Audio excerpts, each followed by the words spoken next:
Hello, and welcome to join the Competitive SME series of online events. Today, our conversation is focusing on how entrepreneurship is reshaped in the future. How should we redefine entrepreneurship and leadership in order to stay competitive? Please remember that immediately after this conversation, everyone is invited to join the discussion in the working groups. My name is Teija Nousiainen, and I work as a deal flow manager in Nordea Startup and Growth. My job is to help Nordic founders from the startups and growth companies to find the right investors for their businesses. Today, here with me are Miika, Huttunen, CEO of Slush, the world's leading startup event, and then Aslak de Silva, CEO of Nordic Business Forum, the world-class business conference for leaders. Really nice to have you here. Thanks. Thanks for having us. Thanks. Let's start. How do you see why right now is the right time to redefinitions and rethinking the businesses? Well, for me, as mentioned, I work with startups and investors throughout the year, and especially with companies who are growing super fast and they are young. And what I'm seeing, I don't necessarily mean that every single company from now on or in this single moment have to redefine what they're doing or redefine how they're doing things. But what we're seeing at Slush and what I'm seeing through discussions with hundreds of founders and investors every year is a couple things. First of all, the biggest reason why one should consider stopping for a moment and also thinking what they're doing and why they're doing and how they're doing it is talent. I'm seeing that huge amount of talent after, for example, pandemic, or now that we're kind of like in the end of pandemic, is considering what they will do. Considering what's their maybe next career move. They had a chance to think about did they enjoy their time where they used to be. So that's maybe the biggest thing in the startup world, like how to acquire, how to attract the next generation talent to companies. And they will only join if certain conditions are true. For example, companies are doing good and the companies are diverse. Yeah, interesting thoughts. I would add up kind of, if you look from the bigger companies' perspective, that this is normally the change is slow, so it requires some forward thinking what will happen in the future. Now it's a time that everybody's in the same situation, but it's maybe easier even to admit that there is a change, and what does that mean to our company. Redefining doesn't mean that I think that you will make drastic changes immediately. It's maybe also testing out what could work. So if you look from event industry's perspective, so this is a great chance to launch online businesses. Will they be in the future in the same format? That doesn't matter. But normally in this situation, we would not do that. We would be super busy with events all the time throughout the year. There was kind of no need to do anything else. So I'd say that somebody also says that don't lose crisis. It's a great opportunity to do something different. So I think it's forcing us. So if you're not doing anything at the moment, then you're losing the opportunity to do something different. So that's why I think it's a perfect time for that. It's also in the future, but I think it forces us all to do it now. Mm-hmm. Yeah, and the corona crisis, of course, it's worldwide. So everybody's facing the same reality in a sense. So, right. So that's a good Yeah, but like let's take digitalization. Yeah. It's very hard to say when it started. Newspapers are still printed in the morning and delivered home. Yep. So the change is not the same, but here we are the same. Everybody's kind of first working remotely. What does that mean to your business that everybody's actually remotely from leadership perspective, but from customers perspective as well. So kind of that's why this is a good time to really rethink what you're going to do. Yeah, and maybe briefly to add on that, it's important to know that although we talk about like cryptocurrencies and all these new technologies that are out there right now, it's really, really important to understand that the wave or the biggest wave that we're still driving is mobile and internet. And it's still getting started after like being here for plus 20 years, at least for internet and obviously mobile a bit less. So it's really, really important that these waves happen slowly and they're only getting started. So it doesn't mean that when we talk about redefining business or changing business, it will happen overnight or you should do something overnight. But exactly what Aslak said. Yeah, great. Both of you have worked with thousands of companies, and like I said, you are always meeting new ones and hearing about their stories. I would really like to hear can you share some real good examples like of companies or industries who have been really successful in adapting change and redefining their businesses? Would you like to start, Aslak? Well, sure. Probably not only due to Corona. So, for instance, media industry has done a great job. So, if you think like how much demand in the news has been there, previously they've been publishing the news maybe daily and really looking at the scoops. Now the pace is totally different. So, if you look at from even in Finland, so the media companies are now saying that the digital advertising is bigger than ever before. It's actually bypassing the print advertising in the biggest newspapers, Helsingin Sanomat and others.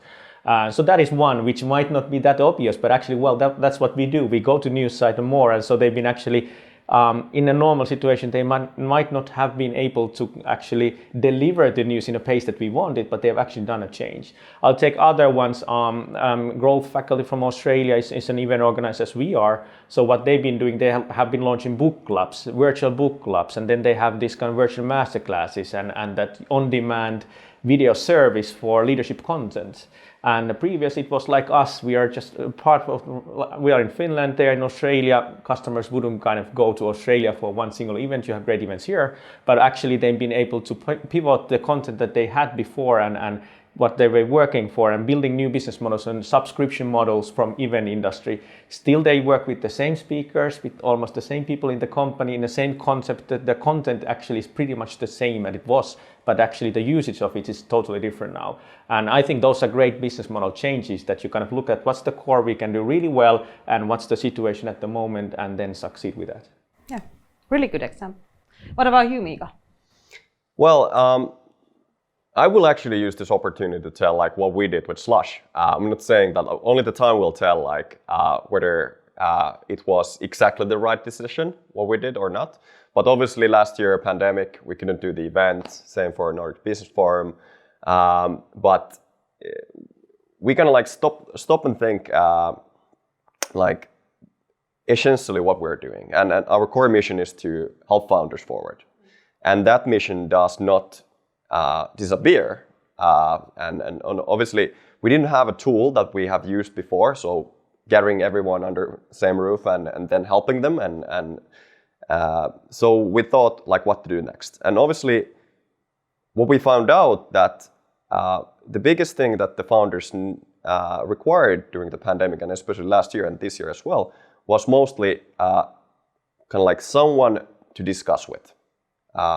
Other entrepreneurs, and maybe someone who have done it, not just only from advice perspective, but also from the mental health perspective. So what we built was a product called Keynote, monthly sessions with founders discussing together and with other operators and entrepreneurs. And that has worked really well, and people seem to enjoy it, and it's still going, and I believe it will actually continue after pandemic. And this wouldn't happen if we have not decided to kind of like do things right away. Once again, like an example of just starting to do something and focusing on your core, as Aslak said. One other example could be, I love to eat in restaurants. Obviously, we cannot do that much in pandemic, but there was, for example, Henri Alén, Finnish chef, right away transformed his business from physical restaurant to something that he made a concept that you can order a full high quality restaurant to your home. You can pick it up from the restaurant, or you can order it to your home, and kind of like you can have like Michelin level dinner at your home. Obviously, that was possible to do beforehand, but Henri Alén, I think, was a great example, like how to kind of like transform something that was possible to something that is normal.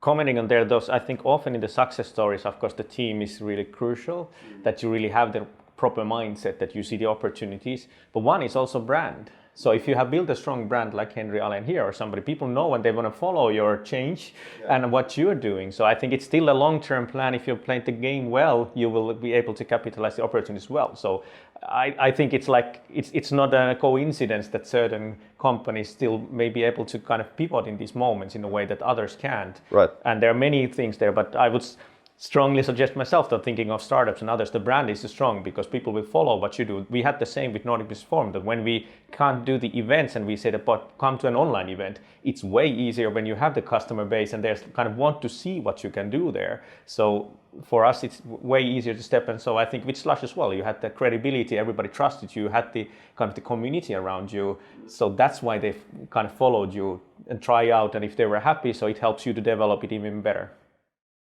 Okay, we shortly already touched upon like the talent part, and when thinking about leadership, Aslak, especially you're working with the leaders worldwide. How do you see like when we're going to this post-corona time and things are changing, people are being remote, and businesses has been redefined? What does it actually require? What type of skills from the leaders to succeed in the future? Well, I think, especially in the bigger corporations, I think they noticed that they're individuals in the company. So whereas it was used to be a workforce, you have 500, 5,000 people and that's it, and they have skills and you just have statistics. Whereas now you actually see that individuals are differently. People start talking about that how many people will come to the office today, who's remote, where are they kind of. So I think it's kind of a person-to-person, one-to-one leadership is getting way stronger and even more important, and that has more value in the company as well. And I think so the dialogue between the kind of the top management and others will enhance a lot, and that's a skill that is required a lot.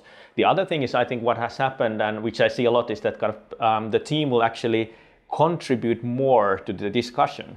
It used to be that you have a kickoff and the CEO is talking and everybody sitting in the audience nodding, whereas now it's more group work, people commenting, and I see people getting even stronger in challenging that, wait a minute, I don't think that's true, or that I think we can do better. So I think in the decision-making process, we might go to more of this, that you need to be able to take feedback constantly throughout the time and pivot all the time. So kind of more to the lean management that we've been talking about a lot and all of us know, but kind of even more to that kind of we can endure this ambiguity all the time and all these moments that it's not ready yet but will improve. I think at least those two are really huge changes that we will see for sure, and it's already happening a lot more. Yeah. Do you have anything to add from the startup or growth company perspective? Well, I think something I see a lot of startups saying and talking about, and we as well, not just only me as a CEO, but we as a team, is something what I call, and also Jeff Bezos from Amazon calls, a day one thinking. So we had a really interesting discussion with the team about Slush. You could argue that Slush is successful. You said that we're world's leading startup event or community. But what I think is that we haven't won anything yet. And actually, the biggest problems that Slush will solve in the future are ahead. And this is something I see a lot of the startups in now, turning their thinking into kind of that it's always day one. And that's important to keep as a team in mind, in order to kind of solve some of the problems that we have ahead. Not just only as your company, but as human beings and as a planet. Yeah, good point. Yeah. Still want to add Sure. one skill that I kind of, the communication skills in general, and I think it's both ways, is super important. So it's way harder to lead people when they are spread around. I know many of us still have teams around, but it's kind of that we kind of know that we'll meet in person. You should travel for in person. But now it's that you need to be able to maybe communicate via SMS or Slack message, emails, calls, video calls, kickoff meetings, small group work, and kind of so it actually in each of them require different skill set from the leader to be able to communicate and actually take people to work with you. So it's not only one way, it has many formats, and all these are difficult. For instance, I'm not really good at SMS messages. I just see that flip, even though I try to put the emojis and others there, but it's not the same. And I know I'm way better when I kind of can meet person to person. But what I've been training a lot is now the video things, so putting the camera, remembering to smile and all these, that you can get the emotions in those channels, that you can actually interact. So I think that is a skill that we all need to just train all the time. Good point. Let's jump into another topic. I wanted to talk with you about diversity and inclusion. Miika already mentioned that as a really important topic. It has been a lot in news and there has been a lot of actions done, but I guess everybody can agree that there are way more to do in order to be in the proper level, or even there is ever a proper level for that. How do you see, like, how will the diversity and inclusion change the way we do business in the next few years? I hope it will change it fundamentally, because obviously it starts from fixing the core issue, and there are many. But how I see it, super simplistically and shortly said, is that I believe we can only solve problems that we can see or feel. And that's kind of like the core essence that we also in the startup scene talk about. So right now, for example, in our study with venture capital firm Atomico, obviously like 93% of all venture capital flows goes to the all-male teams. And that has been the story of the past decades. Obviously, if I ask you to think about successful technology founder, you will see some kind of person in your head. And unfortunately, that's way often the same picture. And that's kind of like what we have to change. When you ask about like how that will change how we do business, I will come back to the response that it will broaden our ability to solve problems and see them. Yeah, well put. I live myself in 5 countries, and wherever I live, actually nobody considers me to be from there. I'm half Finnish, half Sri Lankan myself. So even in Finland, kind of people don't deal with me as a normal Finn. So but what I see there is the self-esteem. It depends on the language that I speak. I speak Norwegian very poorly, so when I'm there, so my self-esteem is low, and I surely cannot contribute the same way as I can with Finnish or English or even Swedish. So kind of, I do see that, but I see a lot of opportunities here that now it's not that if somebody works in a company that's based in Finland, it doesn't need that the person is in Finland, and that gives us great opportunities. And if we are solving problems for the world and we want to do business globally, so there's no other way that you actually need to have more diverse team. Already kind of touching upon the inclusivity as well. So I strongly believe that a group is always smarter than a single person. And it's not that you have the similar kind of people that's the smartest group. It is always the smartest. I love my daughter who's 10, so she's been teaching me a lot about how do I look in online webinars.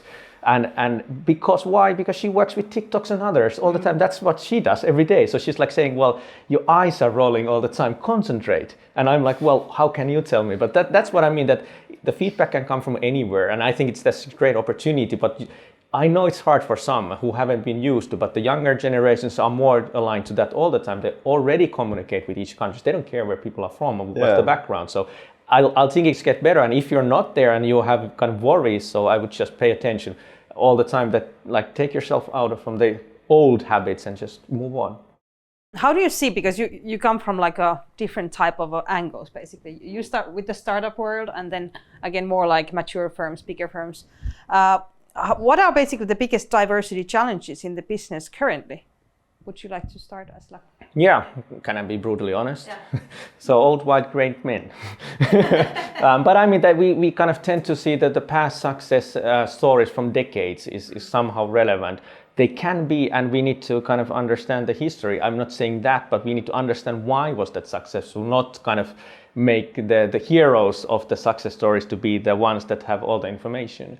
So I think we tend to kind of be afraid of somebody who has more experience, who's older, who has some credibility, rather than kind of putting our own thoughts. Again, I'd say that if we all can have a conversation, just first listen to each other and then come up with our mind, so that will help all. So I think it's the past that we're tying in, and kind of like we want a security, strong path. So if I get the diploma from school, so I will succeed, a good school will help. Of course, they will help, but they don't make it for you. So I think just kind of that's the first thing that comes to my mind. Mm. One of the challenges in startup and technology companies is what we call culture debt. It comes from a term which is a coding debt, which means that you are trying to do a bit poor code, and it will find you after 2 years when you have no idea what you have built. And the same thing applies for building cultures. So if you don't, from the beginning, start building your company towards diverse and inclusive future, it's really hard to transform the company when you're super big. It's possible, and it requires perseverance and clear goals. That's totally possible. And like, obviously that's something many companies are now doing, which I'm happy to see. But that's definitely a challenge when companies are founded by people like me. So like from business or technical background, white male, and then I started with people who I trust, and they happen to be also similar like to me.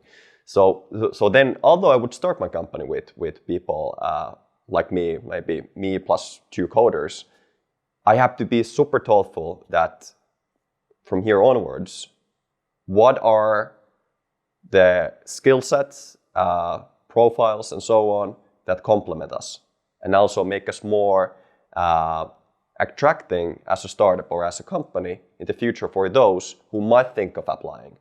But if there is kind of like, if there is kind of like 20 people exactly looking like me from the similar backgrounds on our website at the team section, I don't think there would be many applicants who are maybe different than me. And in fact, I wouldn't personally want to apply to that company as a white male.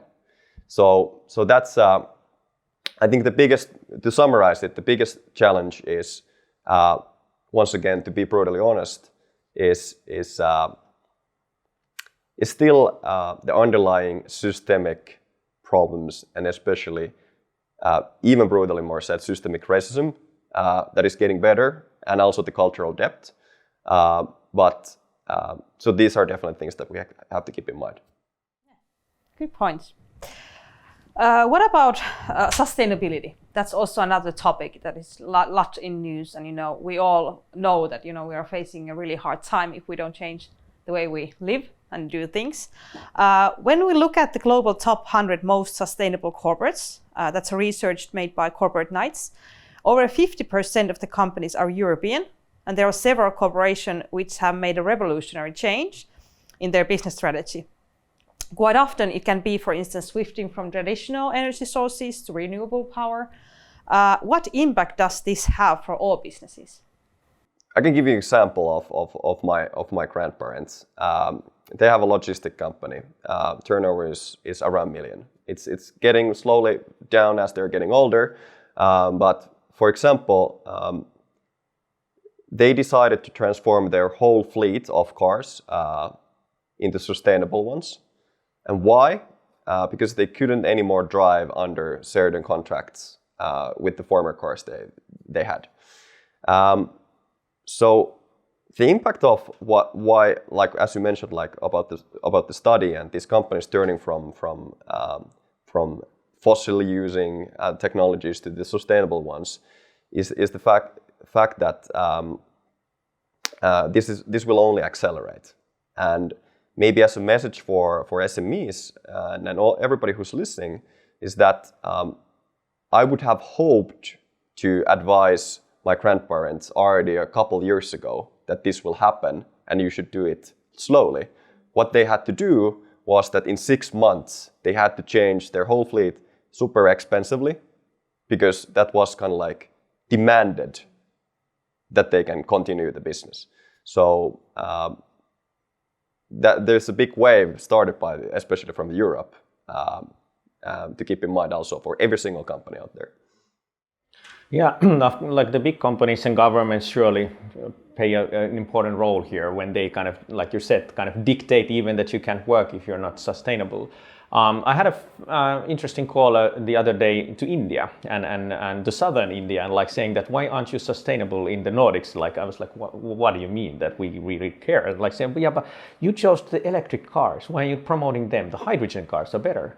And so one thing that I see, and that we had a nice discussion and I understood better, but I said, but I can't do anything about it. It's like it comes, it's so big. But they said, but for them it might not be that big. They can make local decisions, which is kind of the impact is almost size of Europe. Europe, but we kind of consider it local, small Indian decisions. So I do see this trend happening as well, that it's not anymore that we will have one single route and we all agree, but there are many great things happening around the world that are even smaller in scale, but have a really big impact on that part. And then when we combine these together, so the sustainability is there. And again, like my father's family coming from Sri Lanka, so for them, the sustainability means like the nature as the way it feels for Finns as well in a kind of long term, but we might have forgotten what that does it actually mean to preserve the nature. So there are so many layers and levels, and so we might kind of consider that now we made the decision, whereas actually a lot of humans have been working all the time trying to find the more sustainable way, but it's not mass scale. I think it's now becoming more as a mass scale, so we'll be more conscious, which is really great, and this will of course direct a lot of companies to do better conscious decisions and new opportunities for new companies to come, because then it's actually easier to found a startup and say that we do exactly the same thing but sustainably, and that actually is then in the competitive advantage that you can win the game. How do you see, because usually like when we talk about businesses and growth and corporates and growing all the time, that doesn't really make sense with the sustainability, or usually it's the short-term approach, but then again, when thinking about the sustainability part, we should transfer to the long-term perspective. How can you, there's a conflict, I think we all can agree, how we can change that? Well, that's a good question. To me, growth, I'm happy when a company that is doing things better grows. It means that somebody else who's doing worse is not growing. So it's not about the growth as such, but I think the ones that are kind of doing it maybe more sustainable or whatever we consider to be a correct way or right way to go. So if they grow, it's a good thing for all of us. Of course, it demands a lot. It demands from leadership as well. It's a totally different game to lead a team of 10 or 100, 1,000 or 10,000. So kind of like it also there comes other aspects as well. So there's always pain in growth, and you need to learn something new and let go something, learn something stuff. So as long as you have the proper mindset with that, so I don't see a problem with growth as happening. I do see problems during the growth that just need to be dealt with. One of the things that I find sometimes a bit confusing when we talk about, and especially in the last 5 years when we have talked about impact and doing good and so on, is it doesn't definitely not mean to me that you shouldn't stop growing. In fact, I believe that if a company stops growing, stops expanding the business, stops opening new markets and so on, your ability to do good for the planet, to hire new people, to bring more diverse team, to tackle more problems, becomes more limited. Obviously, I see your point of the short-termism and the long-termism, and obviously that's a thing we have to keep in mind that and what we're seeing, I think, in the startup world, that we're not optimizing the next quarter or year. But we're now more and more seeing companies at Slush, for example, this year, who are on a mission to solve something that takes 15 years. And they might get their first revenues in the year 3 or 4. But still, these companies will not see the year 15 if they will not start growing at some point. So that's my take on this. Good. Miika, like I said, you work with the startups and the growth companies. Usually the mindset, or the first thing that comes into people's mind might be a lot of gaming, nice apps and everything. So a lot of fun stuff. But then again, we're facing the climate change and all these really serious stuff. How can actually, what kind of impact on this will have for the whole startup ecosystem, and how to get the skills and measurement, and what type of changes actually that requires from the stakeholders? Right. This is one of my favorite topics, so I'm happy that you asked that. First of all, I think it's really, really important to note that gaming or movies or companies like Netflix, they're part of what I call entertainment. And that is obviously something that we all need at some point. However, there has been a critique in the past years that why do we need these mobile gaming companies, or what's the purpose? And I understand that. However, my thinking and how Slush thinks about the future and how we're going to talk about it, especially this year and the future years, is that every single company is important. What matters is the net impact of your company, because each company does something good. They bring tax money, they employ people, they might bring joy through their games or whatever they're doing, and they also have a negative side of things. What's their kind of like climate impact to the world? Could this talent that is right now in this mobile game company be used to something else, and so on? So what we're teaching the founders, and what I think it's important, is to kind of like understand that each company does something good and bad, and what is the net of those matters. What I'm also seeing is that more and more investors, which is relevant for every single company builder, because at some point you might need some extra injection of capital, is that more and more investors are moving also to solve some of these problems like climate, clean water, and so on. And their thesis is that the biggest problems in the world will be also the biggest opportunities business-wise.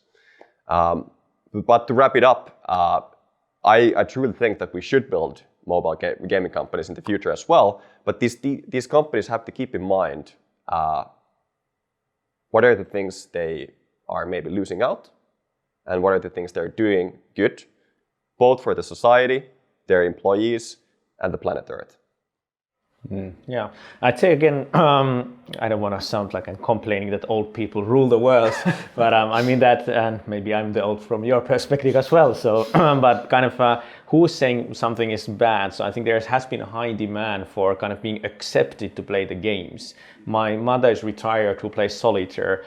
For me, I used to be professional martial artist, so having Oura Ring and giving me points is like, yes, I'm happy. I might not need to play the mobile games, but kind of it's accepting me to have some joy. So I think there has been a high demand where we have kind of accepted that we kind of love that feedback that we get from the games. And of course, there are totally many different kind of games, but I think there has been just a demand for humanity to use that, and that's going to be there. It's going to change somehow. It's going to come to other with the CRMs where we measure salespeople and you get points and win prizes. So we kind of use the same things there as well. So I think it's just going to enhance a lot of other things. It's the same as rally car driving has enhanced the car. So Formula One, we might hate that they are polluting when they drive, but it actually has a lot of benefits for all of us. So I see some kind of similar trends there as well. Yeah, but one thing that we are worried at Slush is that the progress we as human beings is actually slowing.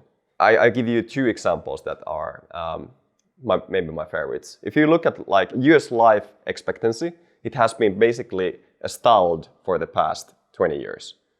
And before that, it was kind of like pretty rapid growth. Why is that?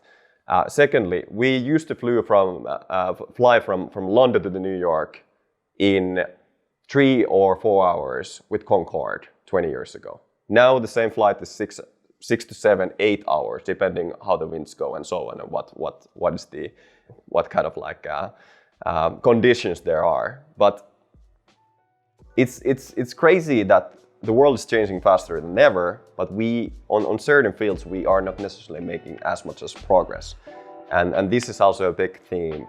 We are kind of like obsessed in the next 5 years, because I think that has to be solved. Great, thank you very much. It was really nice talking to you. Thank you, appreciate it.